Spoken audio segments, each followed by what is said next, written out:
मला वाटतं ते प्रकाश आंबेडकर साहेबांच्या रूपामध्ये आपण सगळ्यांनी करावं.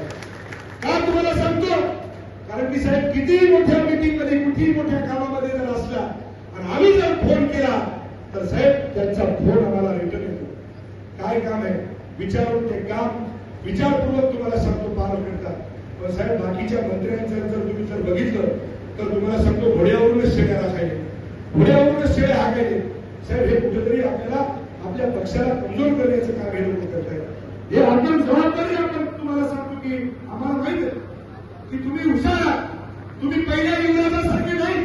आपल्याला तळागाळातलं सगळं माहित आहे.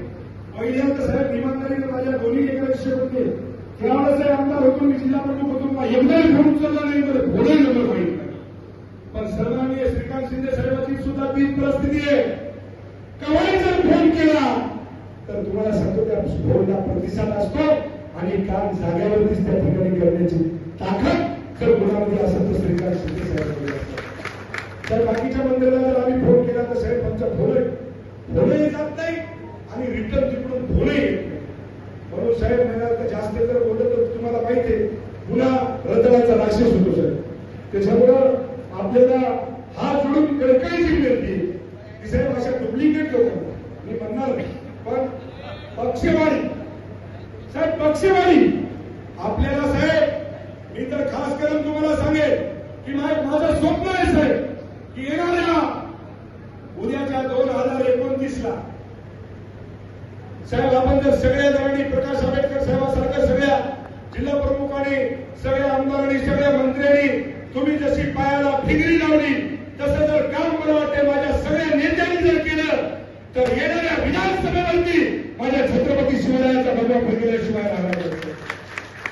पण साहेब काहीच नाही, नुसतं लोकांमध्ये जायचं आणि असं करायचं साहेब होत नाही.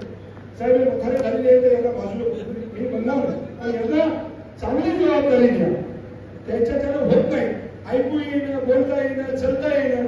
साहेब एम पोरं आहेत ना शेळ्या बाजूला करा साहेब, त्या शेळ्याच्या मागे वाघ नसते, त्या वाघाने जर मला वाटतं आपण जर पुढे जर केलं तर निश्चितपणे शिवसेनेला येणाऱ्या 2029ला पुन्हा एकदा सन्माननीय शिंदे साहेब हे मुख्यमंत्री झाल्याशिवाय राहणार नाही एवढी मला खात्री आहे. साहेब आजही तुम्हाला सांगतो या ठिकाणी सन्माननीय महायुतीचं सरकार आहे साहेब.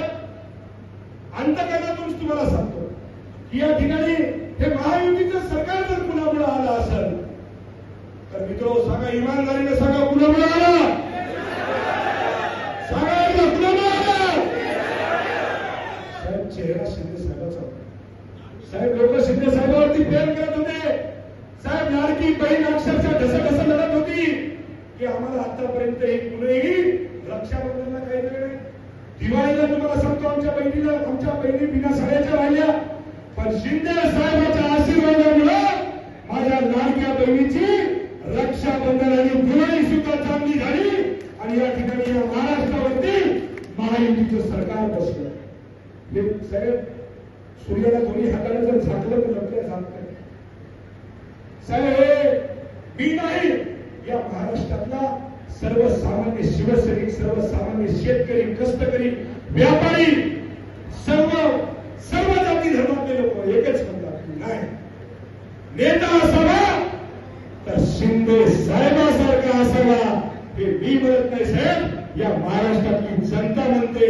म्हणून आपल्याला हात जोडून विनंती करतो की येणाऱ्या काळामध्ये साहेब तुम्ही आमच्यावरती जी जबाबदारी टाकसाल ती जबाबदारीने त्या ठिकाणी पार पाडल्याशिवाय राहणार नाही असा या ठिकाणी शब्द